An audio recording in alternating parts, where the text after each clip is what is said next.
Hello guys, कैसे हैं आप लोग। स्वागत है आप सभी का। आज मैं एक नए एनिमे को एक्सप्लेन करने वाला हूँ। तो बिना किसी देरी के चलिए वीडियो को स्टार्ट करते हैं। तो इस कहानी की शुरुआत में हम टोया नाम के एक लड़के को देखते हैं और ये हमारी कहानी का मेन किरदार है। हम देखते कि टोया मर चुका है और अभी के लिए वो गॉड के साथ हेवन में होता है। यहीं पर गॉड टोया से कहते हैं, देखो टोया, मुझसे गलती हो गई। मैंने तुम्हारा टिकट कुछ जल्दी ही काट दिया और मैं इसके लिए तुमसे माफी मांगता हूँ। पर हाँ, जैसा कि मैंने गलती किया तो मैं अपनी गलती को जरूर सुधारूंगा और तुम्हें एक नई दुनिया में वापस से पुनर्जीवित कर दूंगा। साथ ही गॉड टोया से कहते हैं, टोया, तुम अपने साथ अपनी एक चीज को ले जा सकते हो।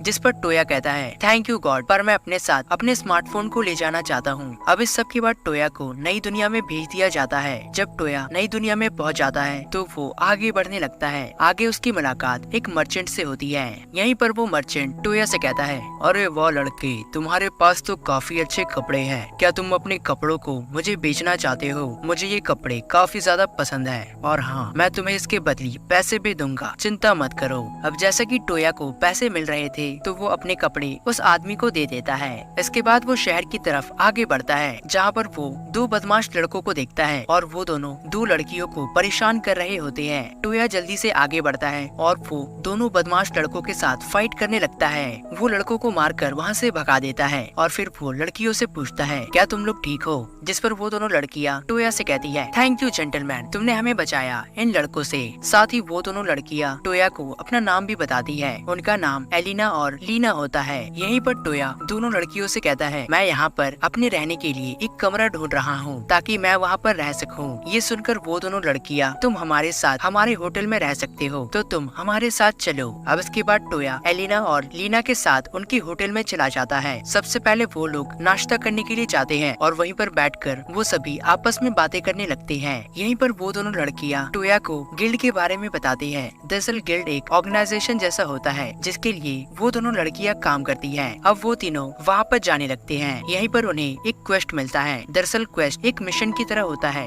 अब वो तीनों इस काम को पूरा करने के लिए जाते हैं। यहाँ पर उनका सामना बहुत सारे वुल्फ से होता है और वुल्फ को मारने के बाद उन सभी को सिंघों को लाना था। जैसे कि ये काम बहुत ही आसान होता है तो वो तीनों सभी भेड़ियों को हराकर सिंघों को अपने साथ ले आते हैं और अपने इस क्वेस्ट को कंप्लीट कर देते हैं। अब अपने काम को खत्म करने के बाद वो सभी लोग एक साथ बैठे थे और यहीं पर टोया उनसे कहता है, देखो मुझे पढ़ना लिखना नहीं आता है, तो इसलिए क्या तुम लोग मुझे पढ़ना लिखना सिखा सकते हो? जिस पर वो दोनों कहती है, ठीक है, हम तुम्हें सिखा देंगे, पर हमें पहले ये चेक करना है कि आखिर तुम्हारे पास कौन कौन सी पावर्स है। जब वो दोनों लड़कियाँ टोया को चेक करती है तो उन्हें पता लगता है कि टोया के अंदर काफी सारी पावर्स है। यहीं पर उन्हें पता लगता है कि टोया के पास सारे एलिमेंट्स को कंट्रोल करने की पावर होती है, यानी कि वो अर्थ के किसी भी एलिमेंट को आसानी से कंट्रोल कर सकता है। साथ ही उसके पास और भी बहुत सारे एडिशनल पावर्स होते हैं, जैसे कि वो टेलीपोर्टेशन टेक्निक का इस्तेमाल कर सकता है और कहीं पर भी आसानी से जा सकता है। इतने सारे पावर्स को देखने के बाद दोनों बहनें काफी ज्यादा शॉक हो जाती है। अब इसके बाद टोया उनसे कहता है, मुझे तो काफी जोर की भूख लगी है, क्या तुम दोनों को भूख नहीं लगी है? मुझे आइसक्रीम खाने का बहुत ही ज्यादा मन कर रहा है। जब वो दोनों बहनें आइसक्रीम के बारे में सुनते हैं तो ये सुनकर वो दोनों काफी ज्यादा हैरान हो जाते हैं, क्योंकि आज से पहले उन्होंने इसके बारे में कुछ भी नहीं सुना था। दरअसल ये एक अलग दुनिया होती है जहाँ के लोगों को आइसक्रीम के बारे में कुछ भी मालूम नहीं है। अब टोया जल्दी से होटल के किचन में जाता है और वो सभी के लिए आइसक्रीम बनाने लगता है। जब सभी लोग आइसक्रीम को खाते हैं तो वो लोग काफी ज्यादा सरप्राइज हो जाते हैं। अब इसके बाद वो तीनों एक नए मिशन पर जाते हैं, जहाँ पर उन्हें एक रॉयल सिटी में जाना था और वहाँ पर एक लेटर को पहुँचाना था। जब वो सभी लोग अपने रास्ते में जा रहे होते हैं तो उनकी मुलाकात एक समुराई लड़की से हो जाती है। यहीं पर वो तीनों देखते हैं कि बहुत सारे लोग समुराई लड़की को घेर कर खड़े होते हैं और वो लोग उसके ऊपर हमला करने वाले होते हैं। अब ये देखकर टोया अपने साथियों के साथ उस लड़की को बचाने के लिए आगे बढ़ता है और वो सभी लोगों के साथ फाइट करके उस लड़की को बचा लेता है। वो लड़की टोया से कहती है, थैंक यू, आपने मुझे बचा लिया, पर मुझे बहुत जोर की भूख लगी है, क्या आप मुझे खाने के लिए कुछ दे सकते हैं? टोया उसे होटल में ले जाकर भरपेट खाना खिलाता है। खाना खाने के बाद समुराई गर्ल काफी ज्यादा खुश हो जाती है और वो तीनों से कहती है, दरअसल मुझे रॉयल कैपिटल सिटी में जाना था और मैं उसी ओर जा रही थी।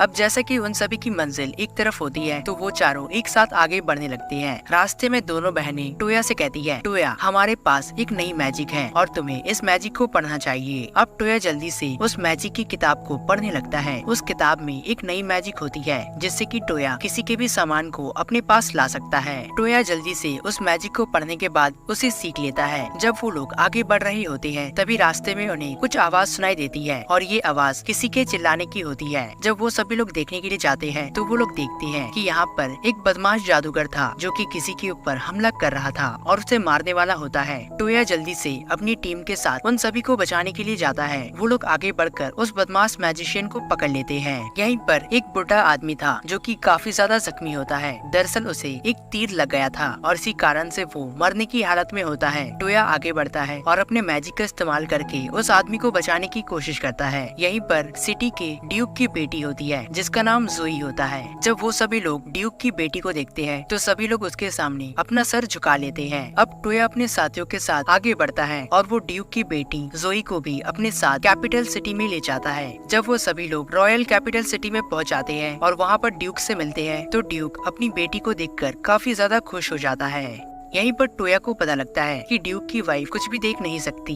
उसके पास उसकी आंखें नहीं हैं, पर उसकी वाइफ को एक मैजिक आता है जिससे कि वो किसी भी चीज को आसानी से ठीक कर सकती है, पर वो इस मैजिक का इस्तेमाल अपने ऊपर नहीं कर सकती। जब टोया इसके बारे में सुनता है तो वो काफी ज्यादा सरप्राइज हो जाता है और जैसा कि टोया के पास एक खास पावर होती है कि वो किसी भी मैजिक को जल्दी से जल्दी सीख कर उसका इस्तेमाल कर सकता है, इसीलिए टोया ड्यूक की पत्नी के पास जाता है और उनसे उनके मैजिक को सीख कर उन्हीं के ऊपर अप्लाई कर देता है और से टोया उनकी वाइफ की आंखों को तुरंत ही ठीक कर देता है। ये देखकर ड्यूक काफी ज्यादा शॉक हो जाता है और वो अपनी वाइफ को एक बार फिर से ठीक होता देखकर बहुत ज्यादा खुश हो जाता है। अब जैसा कि ड्यूक टोया से काफी ज्यादा इम्प्रेस हो जाता है तो वो टोया को बहुत सारे रिवॉर्ड्स देने लगता है, पर टोया ड्यूक से कहता है, नहीं सर, मुझे इसकी जरूरत नहीं है, मैं तो इंसानियत के नाते आपकी मदद कर रहा था। अब इस सब के बाद टोया वहाँ से आगे बढ़ने लगता है। टोया के गैंग में समुराई गर्ल भी होती है और वो उनसे कहती है, टोया अगर मैं तुम्हारे साथ रहती हूँ तो क्या तुम लोगों को कोई ऐतराज है? दरअसल मुझे एडवेंचर करना काफी ज्यादा पसंद है और मैं चाहती हूँ कि तुम लोग मुझे अपने साथ रखो।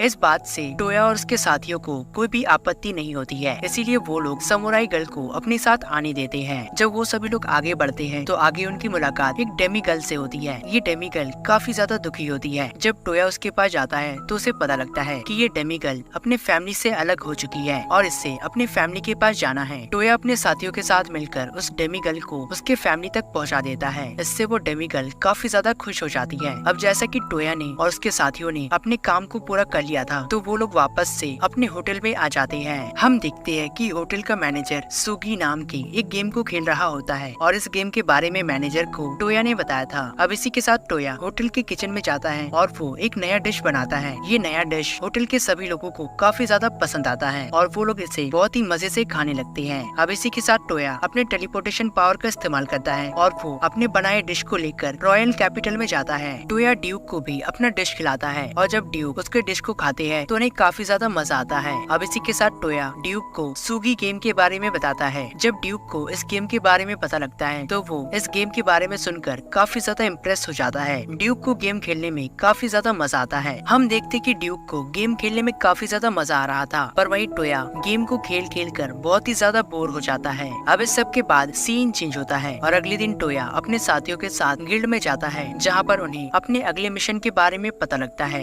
वो लोग अपने मिशन को करने के लिए जाते हैं। ये मिशन भी कुछ खास नहीं था, हर बार की तरह ये भी एक आसान मिशन होता है जिसे कि वो सभी मिलकर आसानी से खत्म कर देते हैं। यहीं पर हम लोग देखते हैं कि टोया के पास एक खास तरह का मैजिक होता है जिससे कि वो आसपास के एरिया में जितने भी खजाने हैं उसके बारे में पता लगा सकता है। यहीं पर टोया को एक खजाने का सिग्नल मिलने लगता है जो कि अंडरग्राउंड में होता है। टोया जल्दी से अपने साथियों को इसके बारे में बताता है और फिर वो सभी लोग अंडरग्राउंड में जाकर उस खजाने को तलाश करने लगते हैं। यहाँ पर आने के बाद टोया अपने स्मार्टफोन को बाहर निकालता है और वो गुफा के अंदर के फोटोज को क्लिक करने लगता है। कुछ देर के बाद अचानक से वहाँ पर जो ट्रेजर होता है वो एक्टिवेट हो जाता है जिससे कि वहाँ पर काफी ज्यादा हलचल होने लगता है। इसीलिए टोया को वहाँ से जल्दी से निकलना पड़ता है। वो अपने टेलीपोर्टेशन पावर का इस्तेमाल करता है और अपने सभी साथियों को वहाँ से बाहर निकालने में कामयाब हो जाता है। हालांकि टोया अपने साथियों के साथ गुफा से बाहर आ जाता है, पर तभी वो लोग देखते हैं कि वो ट्रेजर जो कि गुफा के अंदर था वो अचानक से एक क्रिएचर में ट्रांसफॉर्म हो जाता है। उन्होंने आज से पहले क्वेस्ट के अंदर काफी सारे क्रिएचर्स का सामना किया था, पर आज से पहले उनका सामना इतने स्ट्रॉन्ग क्रिएचर से नहीं हुआ था, जिसके कारण वो लोग इस क्रिएचर से फाइट करते करते काफी ज्यादा थक जाते हैं। इसी बीच वो क्रिएचर आगे बढ़ता है और एलिना के ऊपर हमला कर देता है, पर जल्दी टोया अपने पावर से एलिना को वापस से रिकवर कर देता है। इस सब के बाद टोया अपने पावर का इस्तेमाल करता है और वो अपने मैजिक से क्रिएचर के अंदर के क्रिस्टल बॉल को बाहर निकाल देता है, तो इसके कारण से क्रिएचर भी मारा जाता है। ये क्रिस्टल बॉल काफी ज्यादा अजीब होता है और टोया ने आज से पहले ऐसा कोई क्रिस्टल बॉल अपनी जिंदगी में नहीं देखा था, इसीलिए वो इसे अपने साथ ले जाता है। अगले दिन वो इसे रॉयल कैपिटल में ले जाता है और ड्यूक को दिखाने लगता है, पर ड्यूक उसे बताता है मैंने ऐसा कुछ पहले नहीं देखा है, पर तुम मेरी बात सुनो, किसी ने मेरे भाई को जहर देकर उसे मारने की कोशिश की है। अब ये सब कुछ जानने के बाद टोया ड्यूक के साथ उसके भाई के पास जाता है। वो लोग देखती है कि राजा की हालत काफी ज्यादा खराब होती है।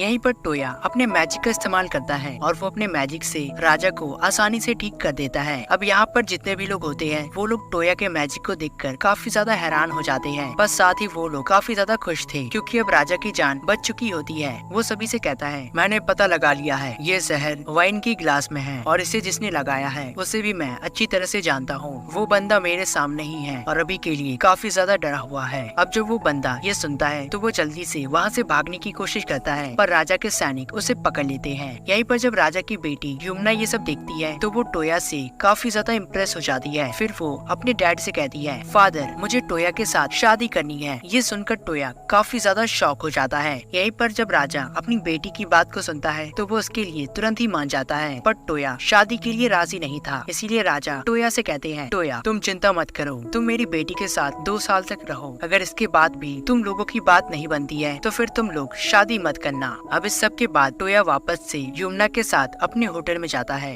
जब यमुना यहाँ पर आती है तो वो बाकी लड़कियों से अपना इंट्रोडक्शन कराती है। जब वो सभी लोग मिशन पर जाते हैं तो यमुना भी उनके साथ मिशन पर जाती है। हमें यहाँ पर मालूम पड़ता है कि यमुना को मैजिक के बारे में काफी कुछ मालूम है और उसे समनिंग मैजिक आती है, और वहीं टोया को समनिंग मैजिक के बारे में कुछ भी मालूम नहीं होता है। इसीलिए यमुना टोया को ये मैजिक सिखाने लगती है, और जैसे कि टोया काफी ज्यादा चालाक था तो वो एक ही बार में इस मैजिक को सीख जाता है। वो जल्दी से एक टाइगर को समन करता है। अब यहाँ पर टोया के सामने एक बहुत बड़ा सा व्हाइट टाइगर आ जाता है। यहीं पर जब यमुना व्हाइट टाइगर को देखती है तो वो काफी ज्यादा डर जाती है और वो अपने मन में सोचने लगती है अगर टोया की पावर इस व्हाइट टाइगर से कम निकली तो फिर ये व्हाइट टाइगर उसे खा जाएगा। अब टोया आगे बढ़ता है और वो अपना हाथ व्हाइट टाइगर के सर के ऊपर रखता है। अब उस टाइगर को पता लग जाता है कि टोया की पावर काफी ज्यादा है, जिसके कारण से वो टाइगर टोया का फैन हो जाता है। वो टाइगर टोया से कहने लगता है आप तो बहुत ही ज्यादा पावरफुल है, मैं आपका डिसाइपल बनना चाहता हूँ, क्या आप मेरे मास्टर बनने के लिए तैयार है? ये सुनकर टोया व्हाइट टाइगर से कहता है सॉरी दोस्त, मैं तुम्हारा मास्टर नहीं बन सकता क्योंकि मैं हमेशा एक व्हाइट टाइगर को अपने साथ लेकर नहीं घूम सकता। इसके बाद व्हाइट टाइगर खुद को ट्रांसफॉर्म कर लेता है और वो एक क्यूट सी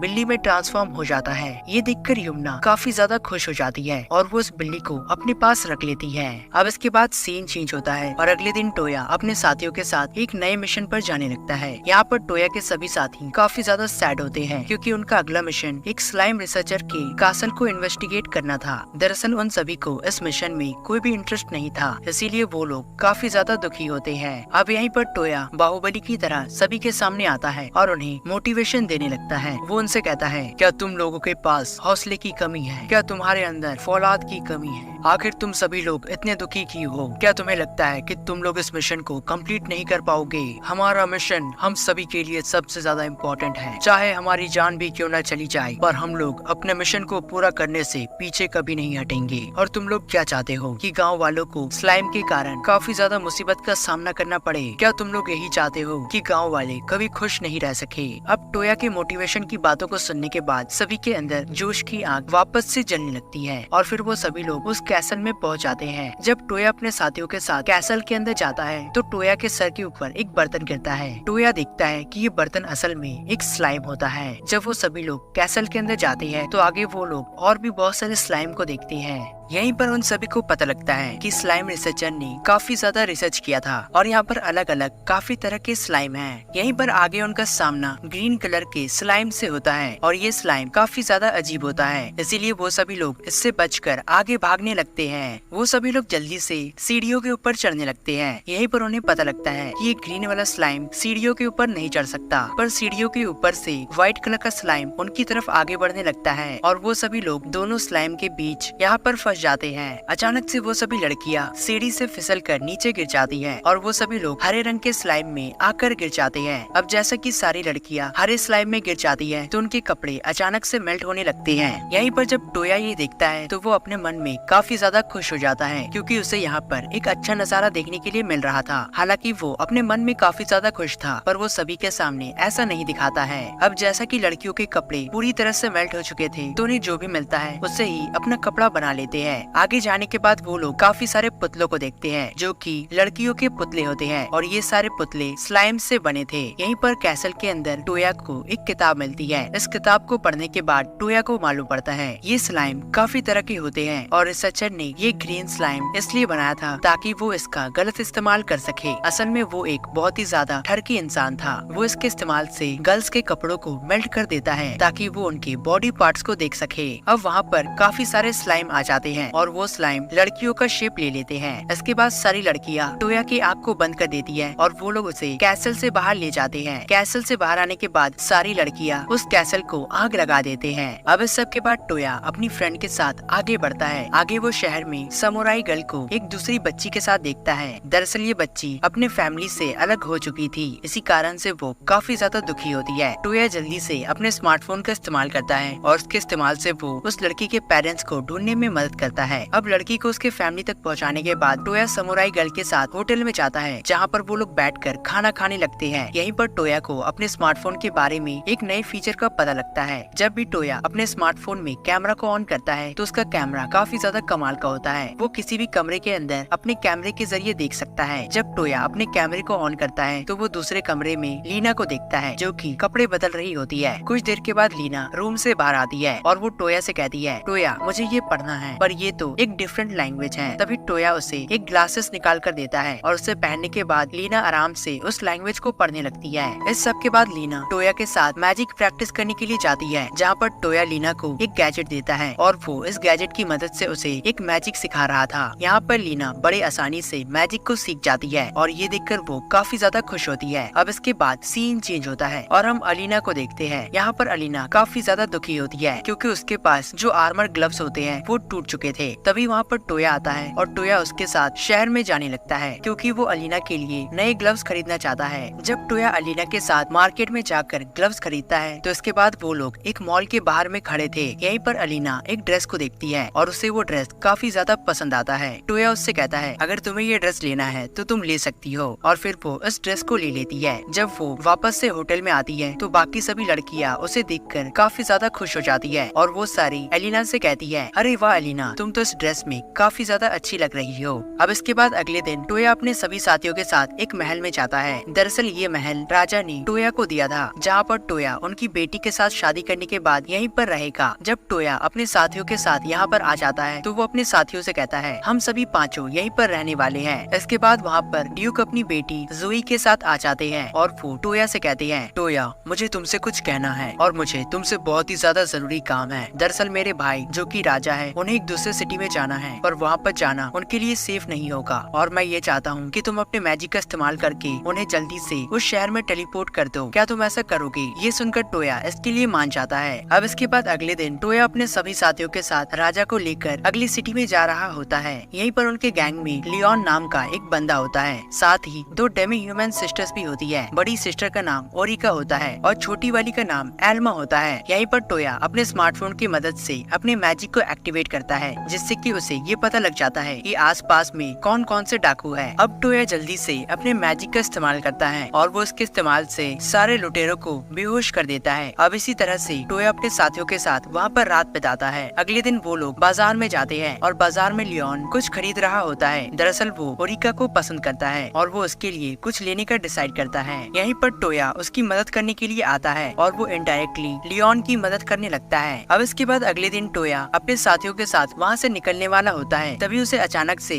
किसी खतरे का एहसास होता है। उसे ऐसा लगता है कि कोई उसके ऊपर नजर रख रहा है। अब इसी के साथ टोया अपने साथियों के साथ अपने सफर पर आगे बढ़ने लगता है। जब वो सभी लोग अपने रास्ते में आगे बढ़ रहे होते हैं तो उनके ऊपर से एक बड़ा सा ड्रैगन पार होता है। कुछ देर के बाद वो लोग एक गाँव को देखते हैं जो कि पूरी तरह से जल रहा था और उस ड्रैगन ने गाँव के ऊपर हमला करके उसे पूरी तरह से डिस्ट्रॉय कर दिया था। जब टोया ये सब देखता है तो वो जल्दी से गाँव की तरफ जाने लगता है और वो उस ड्रैगन को अपनी ओर ले जाने के लिए कोशिश करने लगता है। टोया जल्दी से ड्रैगन की तरफ बढ़ता है जिससे कि ड्रैगन उसे देखकर उसकी तरफ आने लगता है। अब इसी के साथ टोया के बाकी साथी भी वहाँ पर आ जाते हैं और वो सभी लोग एक साथ ड्रैगन के ऊपर मिलकर हमला करने लगते हैं। इस हमले के कारण ड्रैगन काफी ज्यादा कमजोर होने लगता है। टोया और उसके सभी साथी अपने अपने पावर का इस्तेमाल करते हैं और इसी तरह से वो लोग साथ मिलकर ड्रैगन को हराने में कामयाब हो जाते हैं। अब जैसे कि वो लोग एक ड्रैगन को मार देते हैं तो वहाँ पर एक और बड़ा सा ड्रैगन आ जाता है और इसे देखकर वो लोग काफी ज्यादा शॉक हो जाते हैं। पर तभी वो दूसरा ड्रैगन उनसे कहता है, आप लोग चिंता मत करिए, मैं आपको यहाँ पर मारने के लिए नहीं आया हूँ, साथ ही मैं आप लोगों से माफी मांगना चाहता हूँ। मेरे एक साथी के कारण आपको काफी ज्यादा मुसीबत का सामना करना पड़ा। अब ये सब कहने के बाद वो दूसरा ड्रैगन वहाँ से चला जाता है। अब जब अगले दिन सुबह होती है तो गाँव का मुखिया टोया के पास आता है और उसे एक बड़ा सा दांत देता है। दरअसल ये दांत उसी ड्रैगन का था। अब इस सब के बाद वो सभी लोग अपने सफर पर आगे बढ़ने लगते हैं। अब कुछ देर के बाद वो सभी लोग नए सिटी में पहुंच जाते हैं और नए सिटी में वो लोग एक महल के सामने जाते हैं। यहाँ पर महल का जो राजा होता है वो टोया को देखकर काफी ज्यादा इम्प्रेस हो जाता है और राजा ने भी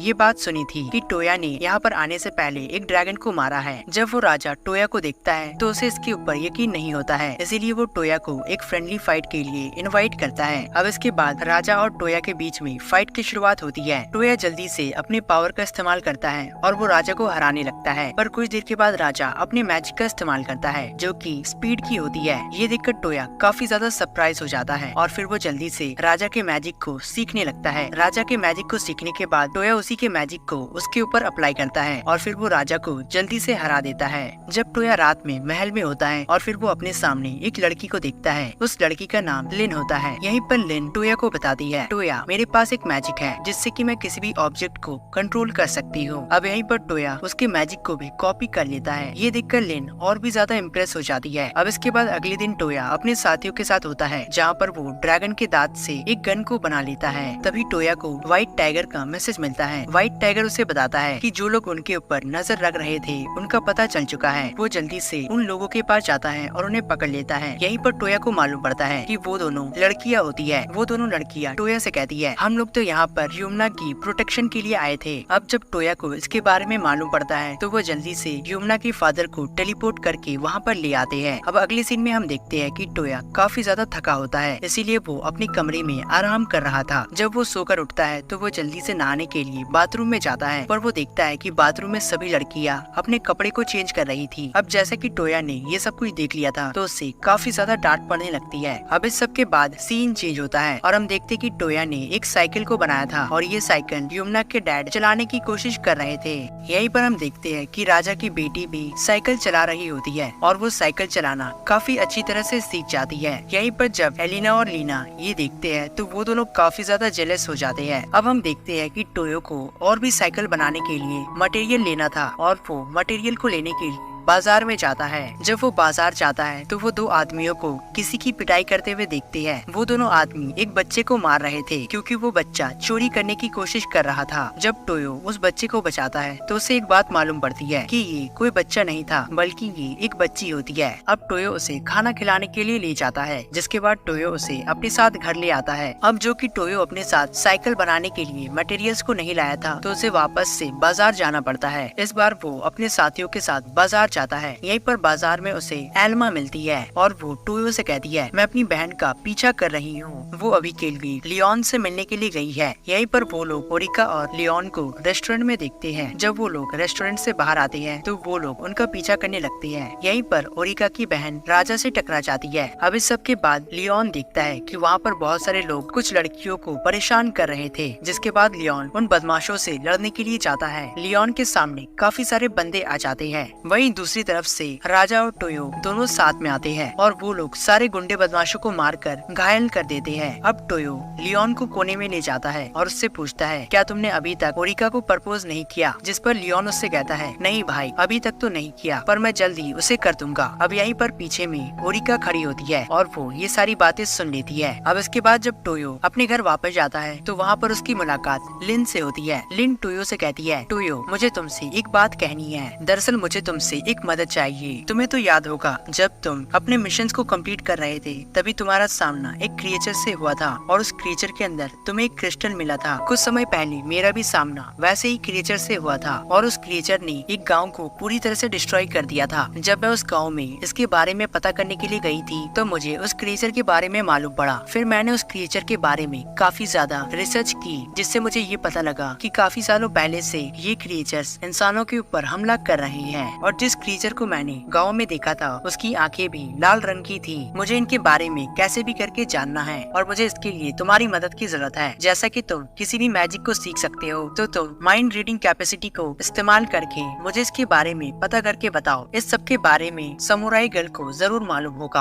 अब इस सब के बाद टोयो जल्दी से आगे बढ़ता है और वो समुराई गर्ल की माइंड को पढ़ने लगता है। इससे उसे समुराई गर्ल की कुछ मेमोरीज के बारे में मालूम पड़ता है। जिसके बाद वो सभी लोग समुराई गर्ल की गाँव में पहुँच जाते हैं। यहाँ पर जाने के बाद उन्हें मालूम पड़ता है कि उसके गाँव में उसकी मदर होती है और उसके फादर और उसके ब्रदर जंग के लिए गए थे। दरअसल उनकी फाइट टाकुरा क्लैन से हो रही थी और इसी कारण से उसके फादर और उसके ब्रदर बैटल करने के लिए गए होते हैं। इसके बाद वो सभी लोग समुराई गर्ल के फादर के पास जाते हैं जो कि अभी के लिए बैटल फील्ड में होते हैं। यहाँ पर इनकी सेना की हालत काफी ज्यादा खराब होती है। जब टोयो ये देखता है तो वो उनके सभी साथियों को वापस से ठीक कर देता है। यहीं पर टोयो अपनी पावर का इस्तेमाल करता है, तारुका क्लैन के साथ फाइट करता है और उन्हें एक ही झटके में हरा देता है। ये देखकर वो सभी लोग काफी ज्यादा इम्प्रेस हो जाते हैं। अब इस सब के बाद उनके पास एक लड़की आती है और इस लड़की का नाम सरोजनी होता है। सरोजनी उन सभी को बताती है कि तारुका क्लैन के हेड को काजोकी ने बंदी बना लिया है और अब वो उनके सेना का इस्तेमाल करके तुम लोगों के ऊपर हमला कर रहा है। सरोजनी की बातों को सुनने के बाद टोयो अपने दिमाग में एक आइडिया सोचने लगता है। कुछ सोचने के बाद वो सरोजनी के हाथ को पकड़कर उसके मेमोरीज को देखने लगता है और वो ऐसा इसलिए कर रहा था ताकि वो तारुका क्लैन के मेन हाउस के बारे में पता लगा सके।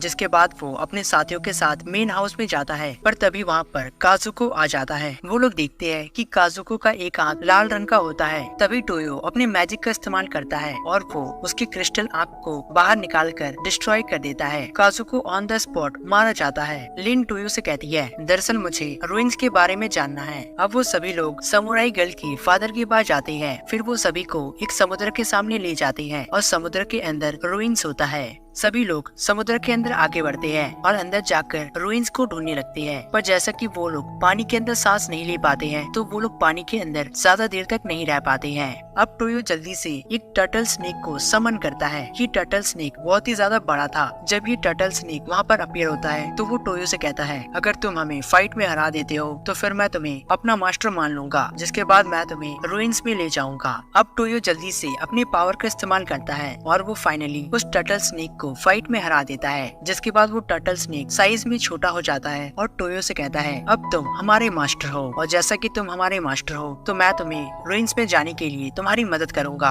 अब वो सभी लोग समुद्र के अंदर जाने लगते हैं। टोयो आगे बढ़ता है और वो फाइनली रुइंस में पहुंच जाता है। अंदर जाने के बाद टोयो को एक अजीब सा सर्कल दिखता है। टोयो जल्दी से अपने पावर का इस्तेमाल करके उस सर्कल को एक्टिवेट कर देता है। जिसके तुरंत बाद टोयो एक अलग ही दुनिया में पहुंच जाता है। ये दुनिया काफी ज्यादा खूबसूरत होती है। यहीं पर एक लड़की टोयो के सामने आती है और वो टोयो से कहती है, मेरा नाम फेरी है और मैं यहाँ पर रहती हूँ। दरअसल मैं इस जगह की देखभाल करती हूँ। यहीं पर फेरी टोयो को बताती है, मुझे असल में रेजिना ने बनाया है और साथ ही उन्होंने इस आइलैंड को भी बनाया है। आइलैंड को देखकर टोयो काफी ज्यादा खुश हो जाता है। फिर वो जल्दी से एक पोर्टल को खोलता है और अपने सभी साथियों को भी वहाँ पर ले आता है। सभी लड़कियाँ वहाँ पर आकर काफी ज्यादा खुश होती है और वो सभी लोग इधर उधर घूमकर आइलैंड को देखने लगते हैं। वहीं दूसरी ओर हम टोयो को देखते हैं जो कि फेरी के साथ होता है। यहीं पर फेरी उसे आइलैंड के बारे में और भी काफी सारी चीजें बताती है। अब इस सब के बाद सीन चेंज होता है। टोयो के पास युमना आती है और वो उससे कहती है क्या तुम मुझे पसंद करते हो और क्या तुम मेरे साथ शादी करना चाहते हो, जिस पर टोयो राजी हो जाता है। साथ ही यमुना उससे पूछती है क्या तुम एलिना को पसंद करते हो, जिस पर टोयो कहता है हाँ मैं उसे पसंद करता हूँ। अब यहीं पर एलिना अपीयर हो जाती है और वो अपने मैजिक का इस्तेमाल करके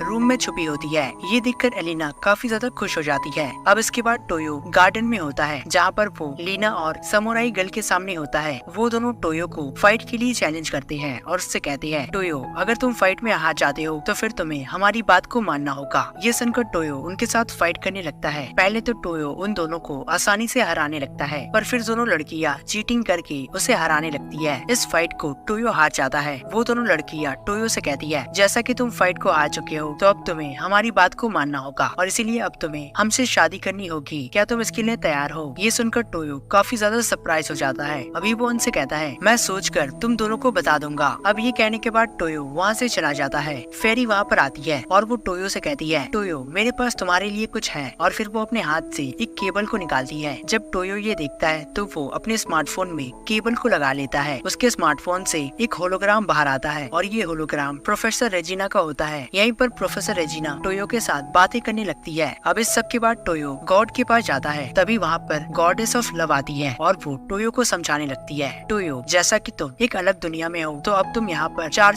शादियाँ कर सकते हो, इसमें तुम्हें कोई भी मना नहीं है। तुम बिंदास जाकर सभी को हाँ बोल दो और उनके साथ शादी कर लो। अब इस सब के बाद टोयो वापस से अपने घर में आता है जहाँ पर वो चारों लड़कियों के साथ बातें कर रहा होता है और वो उनसे कहता है कि अब वो सभी लोग शादी कर सकते हैं। और इसी के साथ ये एनिमे यहीं पर खत्म हो जाता है। दोस्तों अगर आप लोग ऐसे ही एनिमेज को देखना चाहते हैं तो अभी जाकर हमारे चैनल को सब्सक्राइब करें। तो मिलता हूँ मैं आपसे इसके अगले वीडियो में, तब तक के लिए गुड बाय।